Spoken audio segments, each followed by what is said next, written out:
potosino. Acompaña el trío Temple Huasteco con el guapango El Sombrerito. El aplauso para las parejas y para el trío.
A cargo del Temple Huasteco, El Sombrerito, mientras se perfila Trío Tamazunchale, llamando a las siguientes parejas del estilo veracruzano, pareja 58, 57, 59 y 56.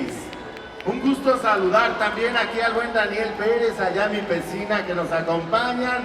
Hoy, aparte de ser un excelente bailarín, forma parte del trío Dinastía Tamaulipeca. Y si no me equivoco, Dani, hace 10 años estabas tocando junto con Berna en Sinfonía Huasteca, y con Marco Aldana los presentamos en el concurso de Guapango en Actopan. Y entonces tocaban por allá, muy jovencitos, Daniel Pérez